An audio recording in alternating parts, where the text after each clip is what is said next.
दोस्तों, नरेश बहुत ही सुलझा हुआ इंसान था।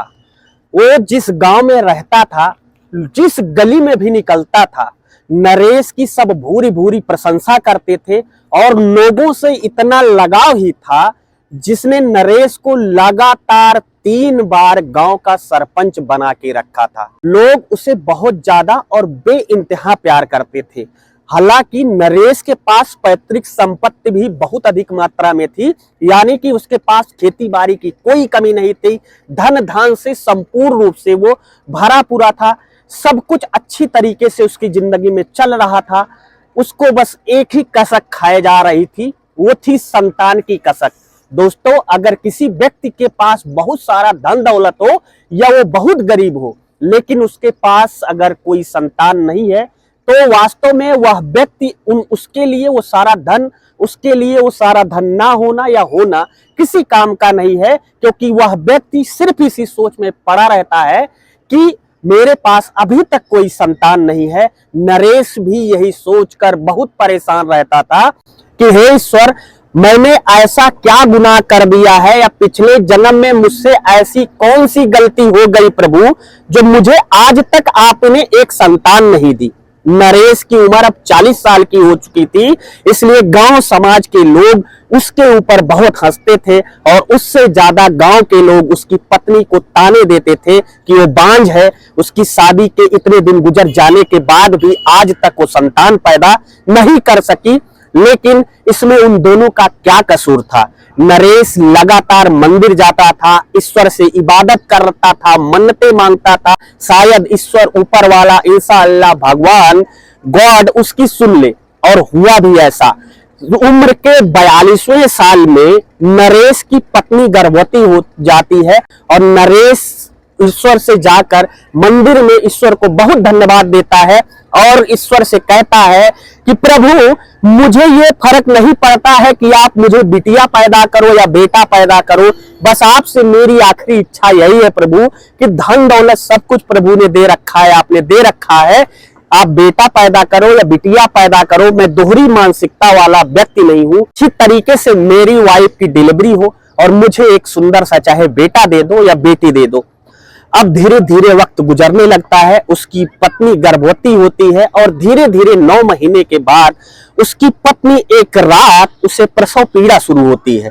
अब नरेश अपनी पत्नी को हॉस्पिटल में, बगल एक सरकारी हॉस्पिटल था नरेश के गांव के बगल ही, तो वो सरकारी हॉस्पिटल में ले जाकर अपनी पत्नी को एडमिट कराता है।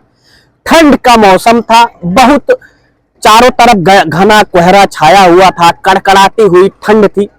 नरेश की पत्नी हॉस्पिटल में जैसे ही एडमिट होती है, धीरे धीरे समय गुजरने लगता है।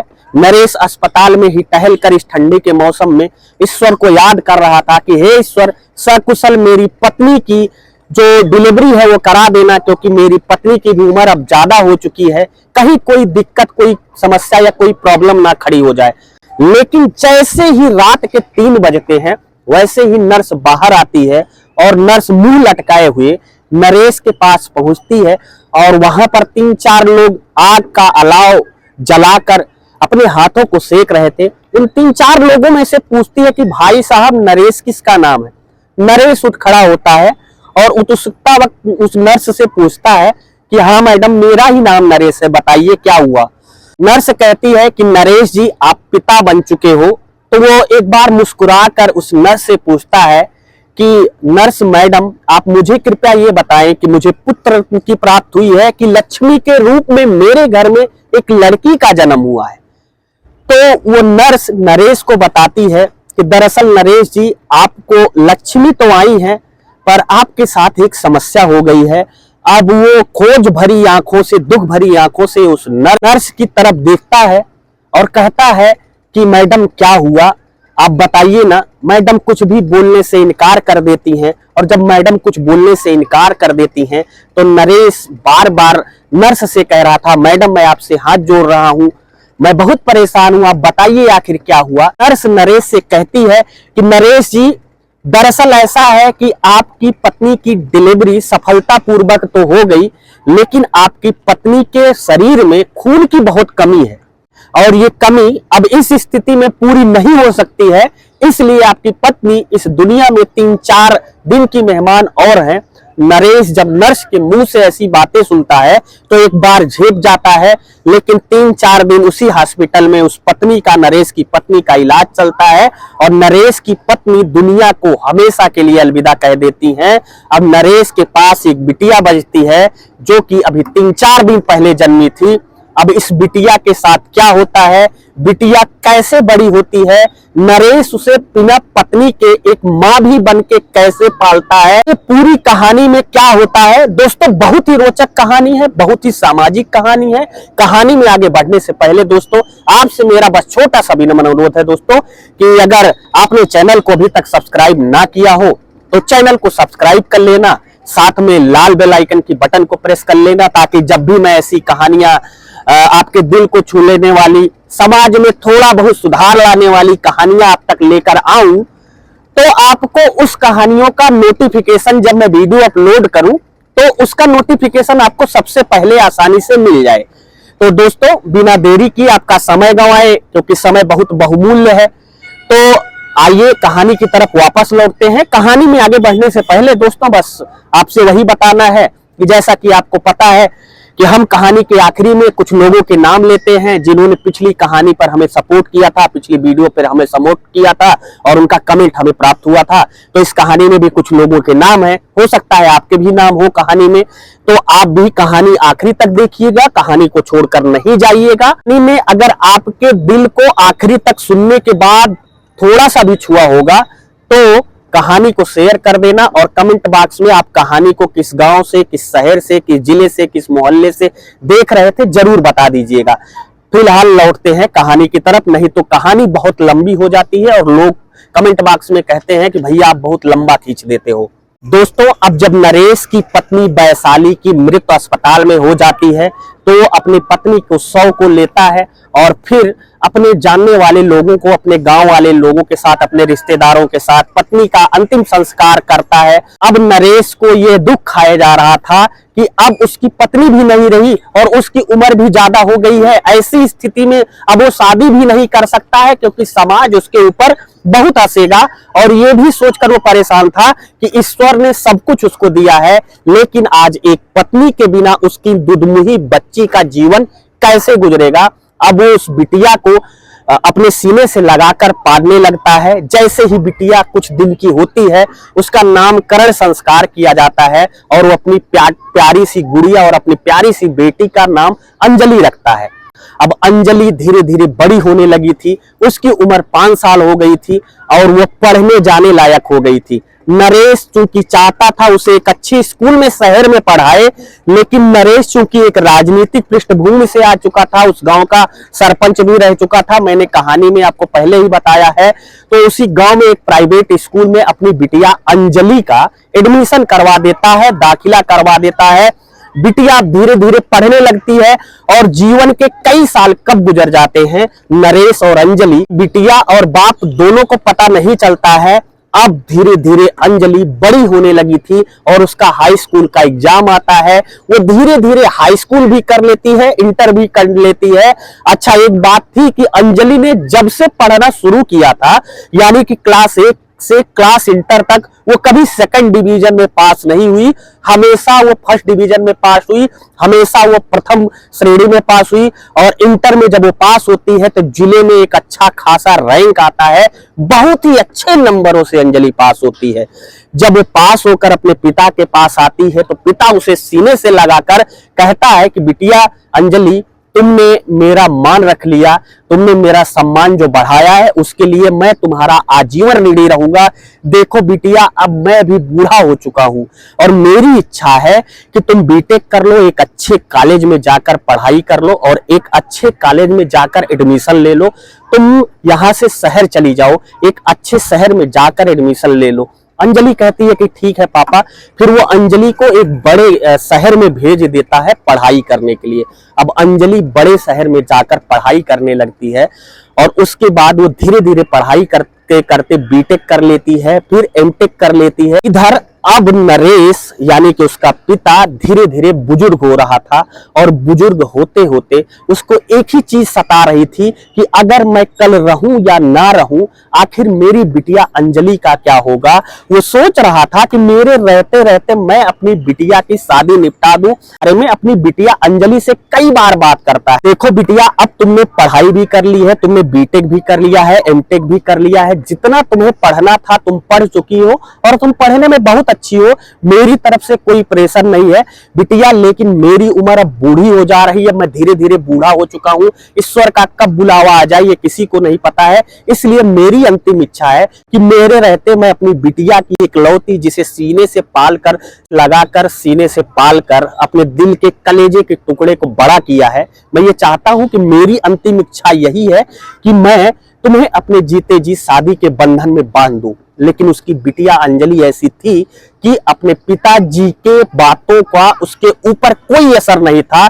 जब तक वो गांव में पढ़ाई कर रही थी इंटर तक, तब तक वो पिताजी की बातों को अच्छी तरीके से मानती थी। लेकिन जब से वो शहर में पढ़ाई करने गई थी, तब से वो पिताजी की बातों को धीरे धीरे इग्नोर कर रही थी। उसको कोई फर्क नहीं पड़ रहा कि वो एक अच्छे शहर में चली गई थी पढ़ाई करने के लिए, और जब वो अच्छे शहर में जाती है तो उस शहर में लाइट चकाचौंध और भागती जिंदगियों को देखते देखते उनके आगोश में अंजलि कब आ जाती है अंजलि को पता भी नहीं चलता। और उसके बाद जब वो वहां पे एमटेक की पढ़ाई पूरी कर लेती है तो एक मल्टीनेशनल कंपनी में उसकी बहुत अच्छी पोस्ट पे नौकरी लग जाती है और उसकी सैलरी थोड़ी बहुत नहीं होती है, एक महीने की 2 लाख रुपए होती है। अब जब वो 2 लाख रुपए कमाने लगती है तो वो कार ले लेती है, वहां पे घर ले लेती है, सारी चीजें धीरे धीरे वो लोन पर लेने लगती है। और लोन पर लेते लेते उसने अपना घर भी ले लिया, कार भी ले ली, कुछ गहने भी खरीद लिए, बहुत सारी प्रॉपर्टी, बहुत सारे पैसे उसने लोन पर इकट्ठा कर लिए। और उन लोन को अदा करने का मात्र एक जरिया था अंजलि की 2 लाख रुपए सैलरी। इससे वो हर महीने उन लोन की किस्तों को अदा करती थी। लेकिन समय कब किसका परिवर्तित हो जाए कुछ कहा नहीं जा सकता, और यही चीज सेम अंजलि के साथ भी हुआ यूं कि वो जिस कंपनी में नौकरी कर रही थी वह कंपनी लगातार घाटे में आने लगी। और फिर अंजलि का एक समय आया जब कंपनी ने अंजलि को ये कहते हुए कि अब हमारी कंपनी घाटे में आ रही है और मैं आपको नौकरी से निकाल रहा हूं, और अंजलि को बाकायदा कंपनी को घाटे में आने की वजह से नौकरी से निकाल दिया जाता है। अब अंजलि की तनख्वाह धीरे धीरे बंद हो जाती है और उसके पास जो आय का स्रोत था वो पूरी तरीके से खत्म हो जाता है। अब पहले वो कुछ अपने यार दोस्त मित्रों से मांग मांग कर अपनी ईएमआई अपनी किस्तें जमा करती थी, लेकिन एक समय ऐसा आया, कहते हैं ना जब आदमी मजबूरी में होता है तो कोई भी किसी का साथ नहीं देता है। अंजलि के साथ भी वैसा हुआ। जिन दोस्तों के कहने पर वो आधी रात को पैसे ट्रांसफर किया करती थी और खड़ी रहती थी, आज उसी अंजलि को जब जरूरत पड़ी थी तो उसका कोई मित्र कोई रिश्तेदार सहायता करने के लिए तैयार नहीं खड़ा हुआ। और अंजलि फिर धीरे धीरे उन किस्तों को ना जमा कर पाने की वजह उसके पास फोन कॉल आने लगे बैंकों के, और बैंकों के लोग बहुत ज्यादा फोन कॉल पे बदतमीजी करने लगे उनके पैसे वापस करने के लिए। अंजलि अब ये सब देखते देखते परेशान हो चुकी थी और उसकी कई किस्तें लगातार जमा नहीं हो रही थी। वो इतनी ज्यादा मानसिक प्रताड़ित हो जाती है कि वो सुसाइड करने की ठान लेती है। वो सोचती है दुनिया को छोड़ दूंगी, और अचानक फिर एक दिन वो घर में बैठी रहती है और उसका कॉफी पीने का मन करता है, तो सोचती है मैं जाऊं कॉफी बनाकर किचन से लेकर आऊं। लेकिन वो जब किचन में जाती है तो देखती है कि कॉफी तो खत्म है, तो वो सोचती है कि कुछ देर बाद ही मुझे फांसी के फंदे पर झूलना है, तो कॉफी क्यों ना मैं ऑनलाइन ऑर्डर कर लूं। वो अपने फोन से मोबाइल पर ऑनलाइन कॉफी ऑर्डर करती है। कुछ देर बाद ही डिलीवरी बॉय कॉफी लेकर उसके दरवाजे पर बेल करता है, और जब वो दरवाजा खोलती है तो कॉफी वाला उससे कॉफी पकड़ाता है और वो पैसे देती है। कॉफी वाला उससे पूछता है कि मैडम एक गिलास पानी मिल जाएगा। तो अंजलि बड़ी हैरत भरी निगाहों से उस डिलीवरी बॉय को देखती है, कहती है ठीक है भैया मैं पानी दे दूंगी। जब तक वो पानी लाने जाती है तो दरवाजा खुला रहता है थोड़ा सा उस फ्लैट का, तो डिलीवरी बॉय उस दरवाजे से अंदर की तरफ देखता है तो उसे कमरे में एक रस्सी फांसी के आकार की लटकी हुई दिखाई देती है। और जब अंजलि पानी लेकर आती है तो डिलीवरी बॉय अंजलि से पूछता है कि मैम आपका सब ठीक ठाक तो है। तो अंजलि कहती है कि भैया आप कौन होते हो पूछने वाले, आप डिलीवरी करने आओ, डिलीवरी करके जाओ, आपकी जितनी औकात है उतनी ही बात करो। डिलीवरी बॉय उसे काफी देर तक समझाता है। अब वो डिलीवरी बॉय से कहती है कि भैया ऐसा कुछ नहीं है। तो डिलीवरी बॉय कहता है कि मैडम देखिए, मैं आपसे ऐसा कुछ नहीं कर रहा हूं, आप मेरी रिश्तेदार नहीं हैं, लेकिन इंसानियत के नाते मैडम मैं आपसे पूछ रहा हूं कि आपकी जिंदगी में क्या चल रहा है, कुछ तो उथल पुथल चल रही है। तब अंजलि पूछती है भैया आपको कैसे पता है। तो वो कहता है कि मैडम सामने ही कमरे में मुझे फांसी का फंदा दिख रहा है, वो आपने किस लिए लगाया है। तब रोने लगती है और सारी सिचुएशन उस डिलीवरी बॉय को बताती है। कहती भैया मेरा कोई सहयोग नहीं कर रहा है। तब डिलीवरी बॉय उससे कहता है, एक प्रश्न पूछता है कि मैडम आपके पिताजी अभी जिंदा हैं। तो डिलीवरी बॉय अंजलि से कहता है कि क्या उनसे इस बारे में आपने बताया। तो वो कहती है कि नहीं मैंने नहीं बताया, मैं कैसे बताऊं, वो जानते हैं कि मेरी 2 लाख तनख्वाह है, मैं अपने पैरों पर खड़ी हूं और आज मैं कैसे बताऊं। तो वो कहता है कि मैडम आपने जीवन में पहली बार अपने पिताजी से क्या चीज मांगी थी। तो वो बोली कि भैया मैंने तो साइकिल मांगी थी। तो डिलीवरी बॉय ने कहा वो साइकिल कितने दिन में आपको मिली थी। तो बोली कि भैया साइकिल तो मुझे एक ही दिन में मिल गई थी, लेकिन साइकिल जब मेरे पिताजी ने मुझे दिया था तो उन्होंने बहुत सतर्कता बरतने को कही थी, क्योंकि मेरी उम्र महज 7 साल थी और मुझे बहुत समझा रहे थे कि बेटा तुम्हारा पैर हाथ कुछ टूट ना जाए साइकिल से, बेटा ध्यान से साइकिल को चलाना। तो वो कहता है कि अगर आपके पिता ने 7 साल की उम्र में एक छोटी सी चीज साइकिल देकर आपके बारे में इतना ख्याल रखा तो क्या। तो डिलीवरी बॉय ने कहा वो साइकिल कितने दिन में आपको मिली थी। तो बोली कि भैया साइकिल तो मुझे एक ही दिन में मिल गई थी, लेकिन साइकिल जब मेरे पिताजी ने मुझे दिया था तो उन्होंने बहुत सतर्कता बरतने को कही थी, क्योंकि मेरी उम्र महज 7 साल थी और मुझे बहुत समझा रहे थे कि बेटा तुम्हारा पैर हाथ कुछ टूट ना जाए साइकिल से, बेटा ध्यान से साइकिल को चलाना। तो वो कहता है कि अगर आपके पिता ने 7 साल की उम्र में एक छोटी सी चीज साइकिल देकर आपके बारे में इतना ख्याल रखा, आज आप अगर इस स्थिति में हैं तो आपको क्या लगता है आप अपने पिताजी से अगर ये सारी बातें बताएंगी कि बातों का वो कोई प्रभाव नहीं पड़ेगा उनके ऊपर, वो नहीं चाहेंगे कि आप इस दलदल से निकल आओ। वो काफी समझाता है और बात अंजलि को समझ में भी आ जाती है और फिर अंजलि अपने पिता नरेश को फोन कॉल करती है और रोने लगती है। जैसे ही रोने लगती है वैसे पिता नरेश कहते हैं बिटिया अंजलि क्या हुआ। वो कुछ बताती नहीं, खाली रोती ही जाती है। रोते रोते नरेश बहुत परेशान होता है और कहता है फोन रखो, मैं तुम जहां हो वहीं आ रहा हूं, मुझे 5-6 घंटे लगेगा, मैं 5-6 घंटे में बेटा तुम्हारे पास पहुंच जाऊंगा, तुम परेशान मत हो, लेकिन तुम बता दो बेटा क्या हुआ है ताकि मैं तुम्हारी मदद कर सकूं। तो वो अपने पिता नरेश को बताती है कि दरअसल पिताजी मेरे पास अच्छी खासी सैलरी थी, आज मेरी नौकरी नहीं है, मैंने बहुत सारी चीजें कर्जे पर ले रखी हैं और उनकी ईएमआई मैं नहीं भर पा रही हूं। तो उसका पिता नरेश कहता है कि बेटा मेरे जीवन में कोई नहीं है और मेरे पास प्रॉपर्टी बहुत है, खेती बाड़ी बहुत है, तुम्हें मैं इस दलदल से निकाल लूंगा, चाहे मुझे 1 आध बीघा खेती ही बेचनी पड़े। हालांकि उसके पिता नरेश को खेती बाड़ी नहीं बेचनी पड़ती है और फिर वो अपनी बिटिया को और वो फिर पैसे इकट्ठा कर कर अपनी बिटिया के पास जाता है और उसके जितने भी कर्जे हैं वो सारे कर्जे भर देता है और अंजलि एक बार फिर से अपनी सामान्य जीवन में वापस चली जाती है और अपना जीवन खुल के जीने लगती है। दोस्तों ये थी आज की कहानी। तो इस कहानी से 2 बड़ी सीख हमें मिलती है कि कभी भी हमें अपने जीवन में इतना ज्यादा बर्डन नहीं लेना चाहिए जो हम आने वाली परिस्थितियों में निभा ना पाए। जैसे कि हमारे पास जो आज आय का साधन है उसके हिसाब से ही हमें काम करना चाहिए। और दूसरी सीख ये कि हम जीवन में चाहे जैसे भी जिस स्थिति में हो, पिता भी आपके ऐसे सच्चे मित्र हैं जो मजबूरी में हो आप चाहे जिस परेशानी में हो, अगर वो जिंदा है तो आपको उस परेशानी से निकालने के लिए हर तत्पर सहायता करते हैं, हर तत्पर प्रयास करते हैं। दोस्तों तो ये कहानी आज यहीं पर खत्म होती है। फिलहाल कहानी आपको कैसी लगी कमेंट बॉक्स में हमें जरूर बता दीजिएगा और कहानी आप कहां से, किस जिले से, किस प्रदेश से, किस मोहल्ले से, किस ग्राम सभा से देख रहे थे ये भी जरूर बता दीजिएगा। लोगों के नाम जिनके कमेंट और प्यार और सपोर्ट हमें पिछली कहानी में मिला था उनका नाम है मोनिका है सूरतगढ़ राजस्थान से, श्याम बघेल हैं, योगेश कुमार हैं अलीगंज एटा से, देवेंद्र कुमार हैं, राम किशोर वर्मा है, रमेश वर्मा है कानपुर नगर से, पारिब अमेठी से हैं, रामवीर मौर्य बरेली से हैं, प्यारे लाल राय हैं, योगेंद्र जायसवाल हैं,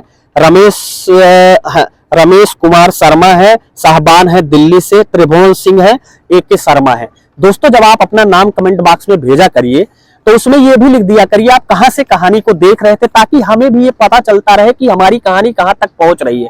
फिलहाल कहानी उम्मीद है आपको अच्छी लगी होगी, अच्छी लगी हो तो ज्यादा से ज्यादा लोगों को शेयर, चैनल को सब्सक्राइब जरूर करें। मिलता हूं ऐसी एक नई कहानी के साथ आपको जल्दी, तब तक के लिए जय हिंद, वंदे मातरम।